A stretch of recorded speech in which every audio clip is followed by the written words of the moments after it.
The station where our veterans' voices are heard. MBR Talk.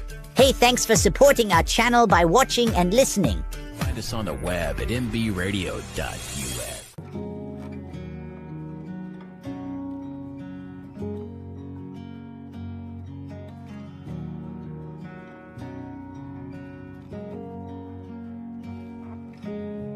When life shapes us, when love anchors us, when loss changes us, we are not left behind. We are carried forward, held by faith, rooted in purpose, finding our way.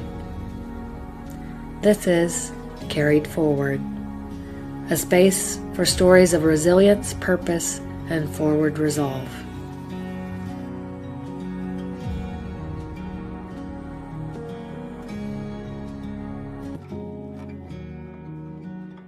Hi, welcome to Carried Forward. Today's episode is honestly just going to be something fun, lighthearted. Me and Athena are here, and I just want to have a conversation with her. It's, not going to be in depth or earth-shattering, but just want to talk about how life's going on. And Athena's been doing really well. She just finished up her semester in college and got good grades. And if I'm honest, I've been struggling lately with being down and kind of trying to figure out my next steps in life. So I just wanted to do something lighthearted and talk to Athena about how good things are going for her.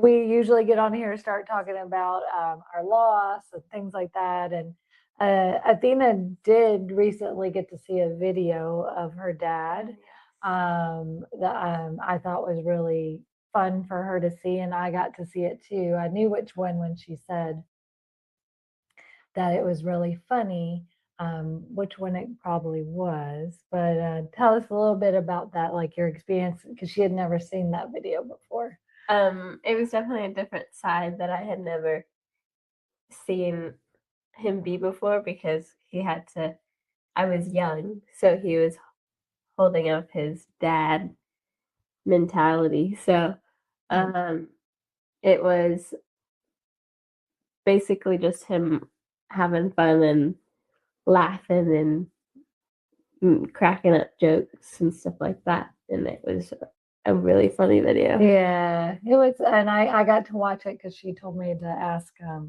her grandparents to show it to me. And it was before we had kids, and we were just cutting up and having a good time. And Andy had a great smile and laugh. So it was fun to hear that you really enjoyed it, and you got to see a different side of your dad. And the other cool thing was I didn't remember what his laugh sounded like, so it was nice to hear it on the video. Oh, that's cool. Yeah. Mm. So we're not going to linger too much into the grief part and dad remembering and stuff. Just want to talk to Athena more about what has changed for her as she's grown up, and some kind of questions I think would be good for any young adult to maybe ask themselves, and then maybe a mom or parent to listen to those answers. So first one, what has surprised you about adulthood? I guess that it never stops. Like there's always something else to do.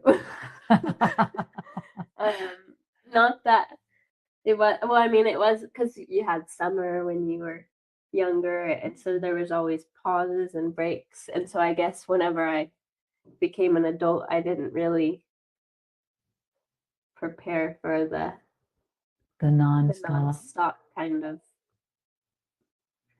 thing. Okay, that's a good one. Yeah. Yeah, I can remember that. Well, I had a little bit of different childhood than you, but I get that. I understand why you would think that because yeah, do going to school you usually get summer breaks or you get a spring break or it's always like you're kind of working towards your next break. Mhm. Where in adulthood there's yeah, there's no summer break or I mean you do in college, but you're usually planning for your next like do I need to get a job? Yeah, a lot of people get jobs in their summer breaks too, Yeah. and stuff like that. So unexpected in adulthood, you didn't really expect that it's just nonstop, no breaks. Yeah, I didn't really have. I didn't know to have that expectation, but it was just like not the most break you get is like a little bit less busy, Yeah, that's true. but it's never like you don't have anything to worry about because once you Like you get past a certain age, you still have to worry about like paying for things and finances and stuff like that. And whenever you're younger, you don't even think about that stuff. So it's like when you don't have school, you're not really worried about anything. that's true. As adults, we should remember that.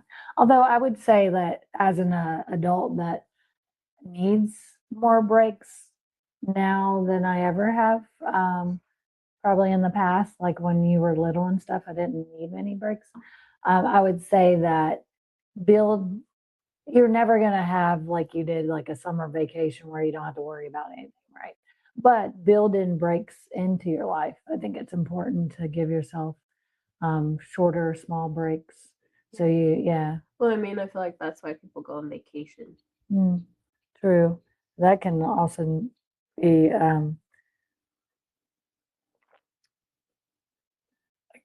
that can be overwhelming for some people too that they don't take the proper break. But that's a good point. We, I think, especially in our society, in American society, I think that we are often just go, go, go. Because I've noticed in other. Yeah, like where in France, is that where they do like everything shuts down, or is that just all of Europe or Italy? I don't know. No, in Spain, okay. they take some They breaks. take like breaks where they shut everything down in the middle of the day. And Italy too. And they just take a siesta. Yeah. Like yeah. So I think definitely here in the America we don't take many breaks. Some other questions I have for you. What feels different now than when you were younger?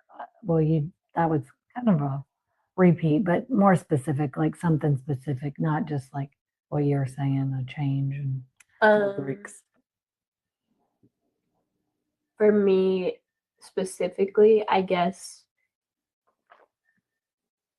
my like naivety, naiveness. I think that might be a word. We'll go with it. Naiveness. I was talking about this with my grandma the other day. When I was younger, I would always go into places or meet people and be very like outspoken and like not shy. Or she always tells me that story about whenever Dad took me to go get a bicycle. And I was all excited thinking that people would be like excited for me and stuff like that and like be talking to me. And Dad called her and was like, oh, it's like I feel so bad because she's gonna get this bike and no one's really gonna be paying attention or stuff like that. But then when I got there and I was walking through the store with the bike, everybody was like, oh my gosh, look at you, you got a bike. And I was like, look at my bike. Like I was really excited. And he called my grandma back and was like, guess what they did at the store? And was like telling her that everybody was interested in this bike and like asked me all these questions. And it was like exactly as I had like envisioned it. Yeah. That's funny. I don't remember. I must have been away. Huh. That's But funny. yeah, so I guess stuff like that, like I don't really put expectations like that anymore. Or like That people are gonna care about what you're doing. yeah. Sorry. I mean No, kinda. Like I don't put so. that because when I was younger I was very much like in my own little world. Not that that's a bad thing when you're young, but it's like as you get older that just kind of fades away, and I very much switched to where I forget that I'm living my own life, if that makes sense. Explain that a little bit more. Like what? Like when I was younger, I for sure was like, this is my life. I'm the main character. Like, everybody's watching me. But now I'm like, I forget that like I'm here for myself. I'm not here to just like be what others want or need me to be. Okay. All right. So that's a big change. And I say you're the main character of your own life, not just a supporting role. Yes. Yeah. There was a place where it switched and I just became the supporting role. And I was like always trying to stay out of people's way and not draw any attention to myself. But now I feel like I'm in a place that where I'm in a good place where I'm not overly like in my own world, but I'm not overly like nobody pay attention to me. Yeah. So you're not like overly like, look at me, everybody, and you're not also not like, oh, like I don't want to. yeah, that's what I said. Okay. Yeah, that is what you said. I was just making sure I understood what you were saying. Correct. Great. Thank you. I was just thinking, why I also repeated it because I was like interested to know. I wonder when that shifted in your childhood to like just be a That it supporting. may have had to do something to do with my dad, like trying to not take up too much like space or take up too much time and all that. Just wanna, yeah, I could see that. They call that like chameleon child or something like that. I learned that in a psychology class. And that's when you're just trying to like make it as easy as possible, blend in. Yeah, you adapt to make it not difficult for others to. Yeah, I wonder when that happened because I remember when you were little. Yeah, you were. I loved talking to people and being. Yeah, and myself, I was trying to think when I think back and notice that in you. I think it was, yeah, maybe closer to fifth grade, around the time that your dad passed away. I would say that a little before then and after. Now that I think back, I noticed a change and like, yeah, it was a gradual change.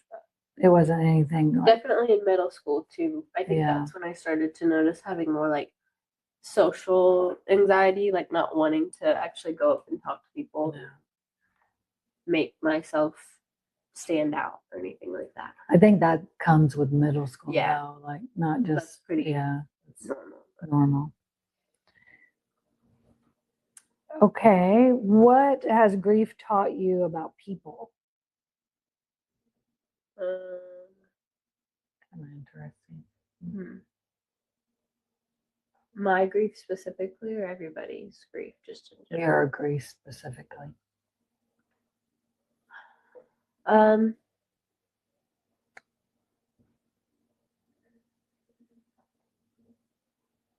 I guess that not a lot of people know how to process it. Like everybody grieves, but it's very rare that, I mean, I don't even know, like it's different every time, I guess. So not. So people have a hard, you've learned about people that we're not good at processing grief. Yeah, I guess. Like, what? Explain the question. Um, yeah, like in your grief, have you learned anything more about relationships or interactions with people or how people behave? That kind of thing. Everybody needs different things. I guess that's what I've learned. Mm. Like, for me, I like space. Or I like physical touch, like from certain people, but not. I don't like too many questions about like what I'm feeling and stuff like that because a lot of times it takes me a lot of internal work to be able to actually place what exactly I'm feeling or what even stage of grief that I'm in because it's like all the stages and stuff. Yeah, the different. Because I also feel like the stages can overlap, and I'm not sure a lot of people talk about that. Well, a lot of times they'll show that picture of stages of grief if you're going to use them, and that it's all swirly. It's not one linear line. Yeah, because they say you go back to things, but they don't really talk about if like your anger and your like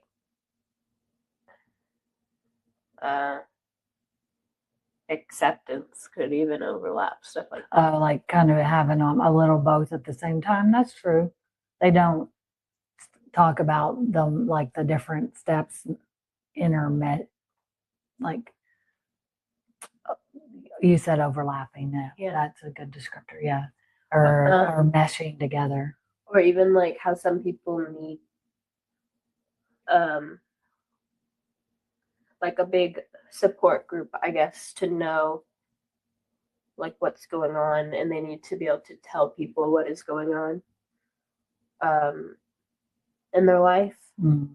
And like for me, I'm not that way. Yeah. Okay. I see that. I know that about you, and I'm someone that likes to express and talk about the emotions and feelings, and so I'll like journal them for myself and stuff like that, and share them after I've processed them. But if I won't share them while I'm in the process of going through it because I don't know. I'm just not comfortable with it. Maybe you're just because you're still becoming aware of them, Yeah, figuring them out. That makes sense. I mean, and that helps me understand you a little bit more. I mean, I know some of that about you, but and then those stages of grief were focused on people that were dying themselves, so not the outside people, but the people that were dealing with the death when they originally created those stages of grief. Yeah, that study was. Did they change it? They transferred it over? Yeah, that made it like okay. Yeah, for like other people outside of that person, but I get that. Like a lot of to your point, you're saying everyone grieves differently and handles grief differently, no matter if it's the same grief, different grief, you're going to process things differently. And did you feel like before, like mostly people process things similarly if it's same grief, or no? Did you ever have that belief before? Well, I didn't know what grief was before, so no. Okay. I learned about grief in the process of losing my dad. So that's true. You were really young. And something that I've realized about myself with Athena is when you're, I don't know if any other moms out there or parents out there with their kids that you've lost someone and it's been a major grief, but you don't realize just how young they are and like where they're at and their ability to process things until like after the fact. I do that a lot now. I'm like, oh wow, she probably didn't understand that or get that. Not saying that's good or bad, it's just a fact. And it's something that I do notice more. And I'm like, oh, no, she probably didn't quite understand that. And Athena's always been a really emotionally intelligent and just intelligent person. But even as a child, she was very emotionally intelligent. And so sometimes I didn't realize, like, oh, she may not actually be understanding these things. So it's good to hear and talk about it. Yeah. Okay, let's see if there's some more questions. Did you give a thumbs up? Did you give a thumbs up? Do you have any questions for me? We'll switch it around today. You have any? I'm gonna interview you. Well, no, I didn't say all that. I just, yeah, you can interview me if you want to. Just ask me some questions. I do have a few more questions, but do you have something? Let me not say Oh, I don't think so. okay. When Not you're, that I can think of. that You you can come think- prepared. yeah, we should- You have a whole we'll do another episode where she can interview me. Would everybody like that? I think so. Huh? You already answered this one, but kind of. What do you think people misunderstand about healing? They kind of like the stages. Is that why? Yeah. It never stops. Oh. The healing never stops. All You're right. always healing. That's the theme for today. She already said, like, being an adult, life never stops. You don't get a pause. And then grief and healing never stop. So it's the never stop episode.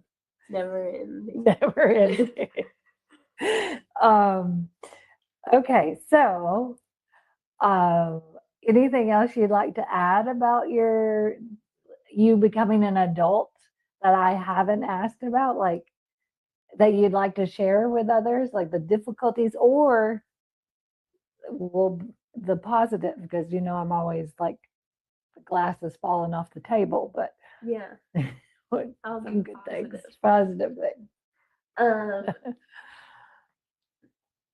Figuring out who you are can be really fun to do.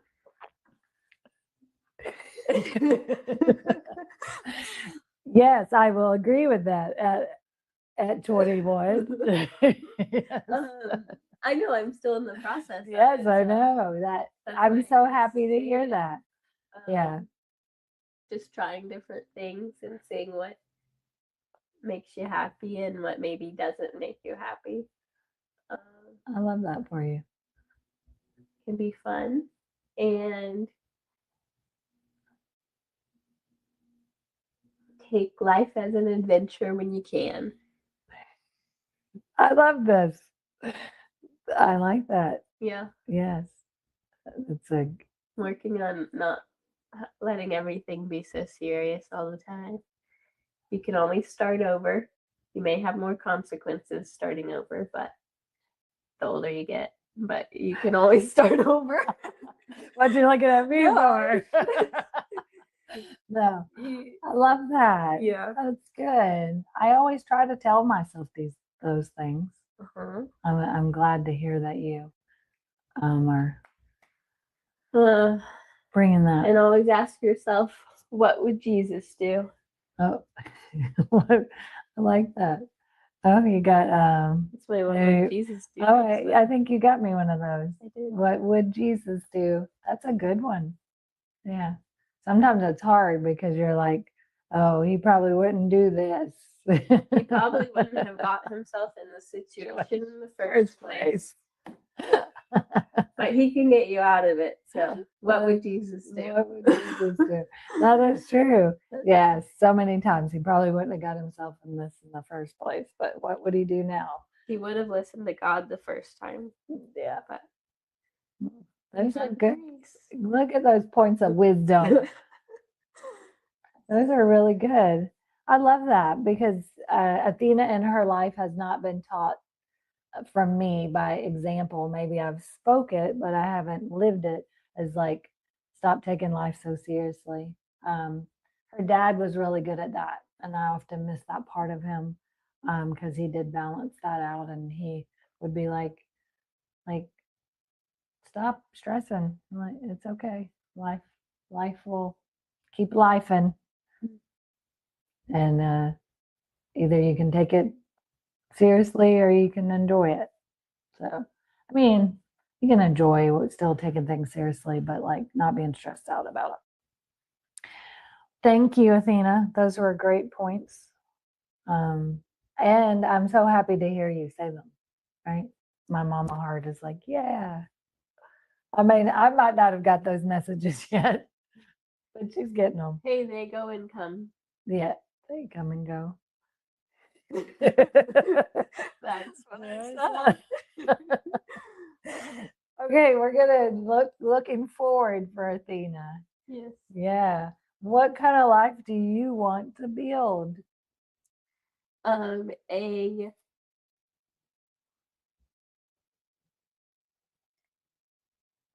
one where I can, because it's not gonna be happy all the time, so I'm not gonna say a happy life because that's not realistic.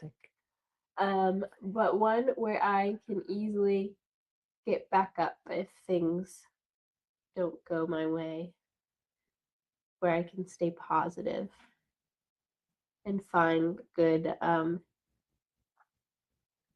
things and skills to help me do that. I like that. What do you think that? Do you have an idea of what that looks like or feels like? Will be surrounded by things that make me happy, and people that help me to push through and carry forward. Carry forward. And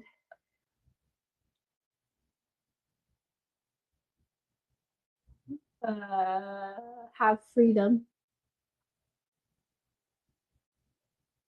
to do.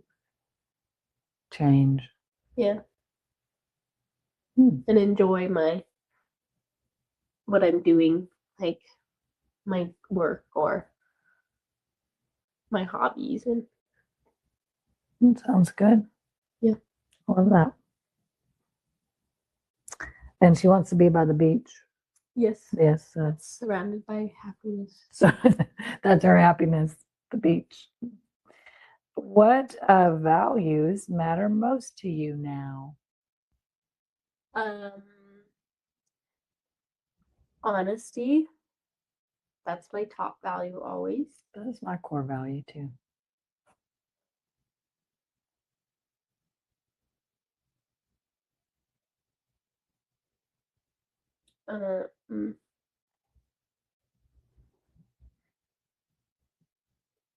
I feel like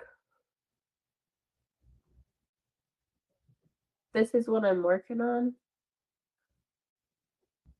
but like forgiveness and reconciliation, even if it means like not like the other person doesn't necessarily have to know that you forgive them. Like if they've wronged you. Yeah. But not having anger for or towards them. Yeah. So I guess, is that a value, like reconcile, like forgiveness? Yeah. It is. Forgiveness is a value. Reconciliation, is kind of clustered into that. But yeah, I guess not holding grudges. Yeah. Having forgiveness for others, even if it's from you, not from them. Right. That's huge. Because so many times, I mean, there's tons of books written about it that talk about forgiveness is about you and not the other person. And it takes practice. Yeah. And letting go of that anger or resentment or sadness or whatever it may be, and letting it go within yourself, not holding on to it. Because I mean, how many times have we seen like someone doesn't forgive someone, and that person that they're not forgiving is living their best life while they're over there holding on to resentment and anger and not living their best life because they haven't let go of it. So that's a good one. Yeah. A good value of. And that's when I feel like Really? you always have to really work towards, at least for me. Honesty has always come very naturally to me. It's extremely hard for me to lie. Yeah. But Yeah. forgiveness and not holding on to things is something that I do have to work at. Yeah. I like that. And I'm not surprised about the honesty because you grew up in a household that both your parents' core value was honesty. And so I'm sure that had a little something to do with it. But I love that growth in you, though, seeing that, the value of letting go and forgiveness of others so you don't bring down yourself. That's a mature value. Yeah. Thank you. Yeah.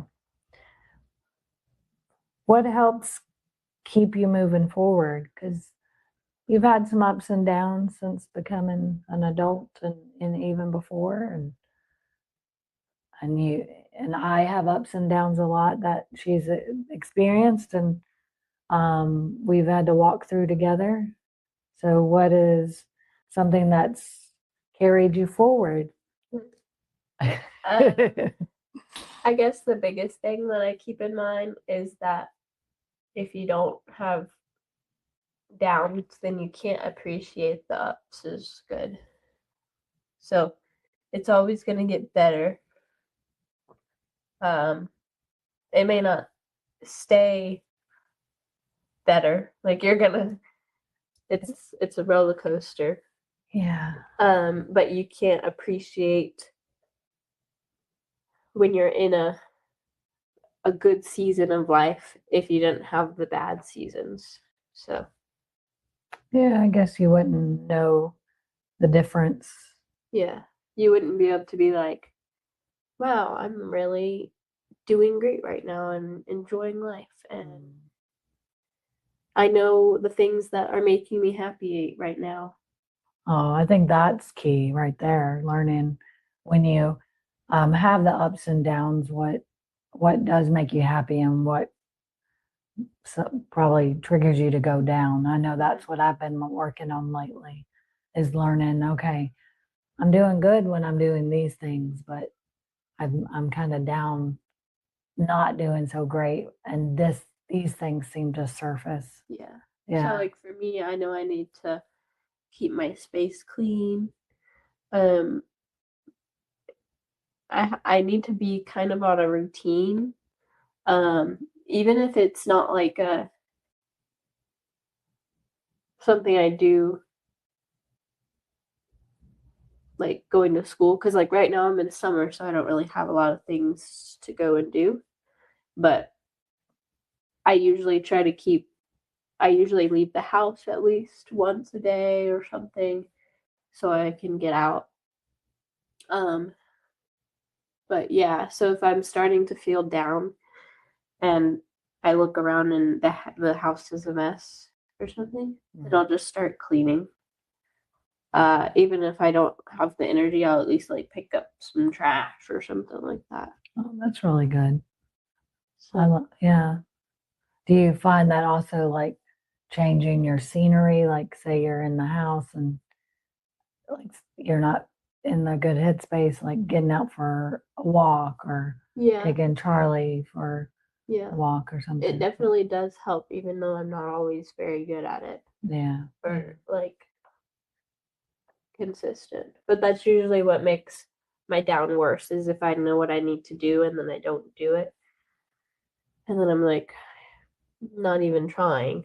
Yeah. And I just like spiral into it. But And yeah, it just piles on. I get that. I have those similar things. And even when you're doing just a little bit of something, it's important that you like appreciate, like give yourself props for it. Like you got up and did that, good job. Even if it's just like, just as if it's something that you told yourself you were gonna do and you did it, then you need to always tell yourself, good good job. job, Yeah. you did that. Oh, I love that.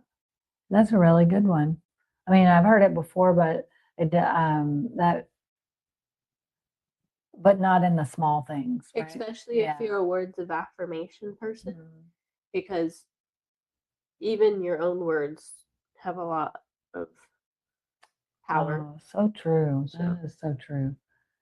That's good. Yeah.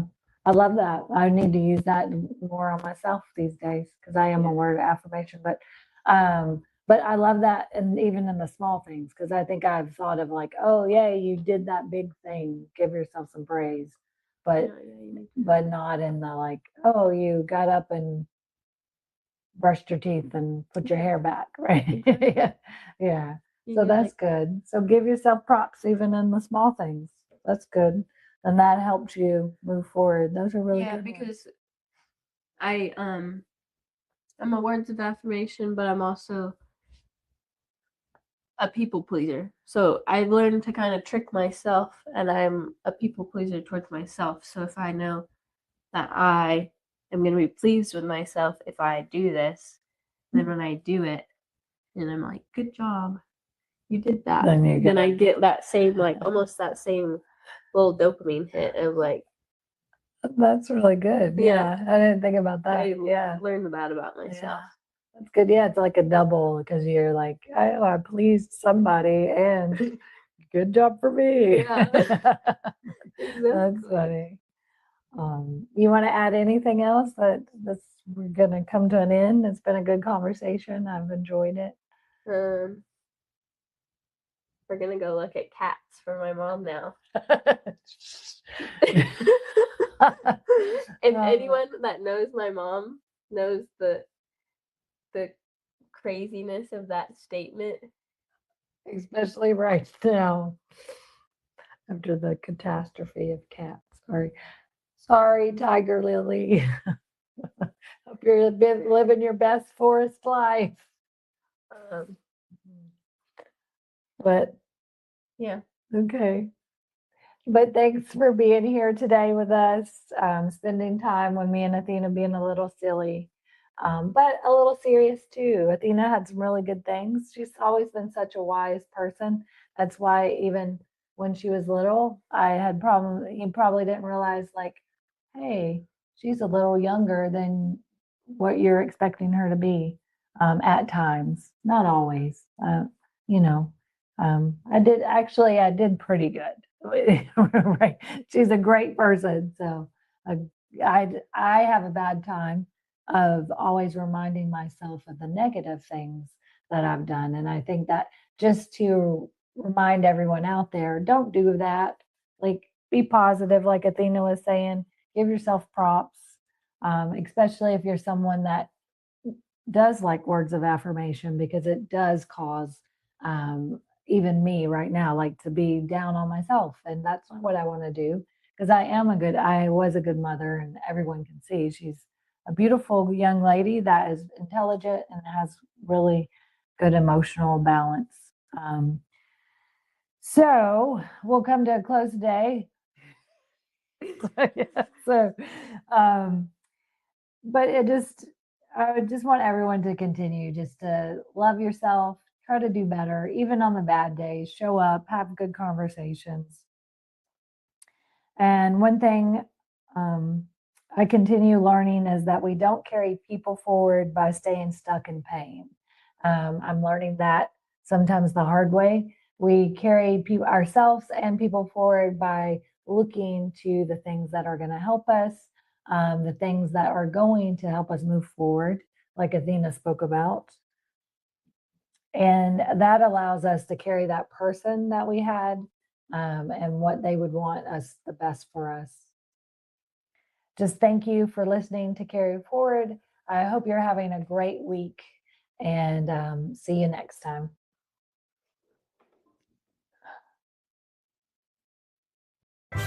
Thanks for watching and listening to Military Broadcast Radio on Roku TV.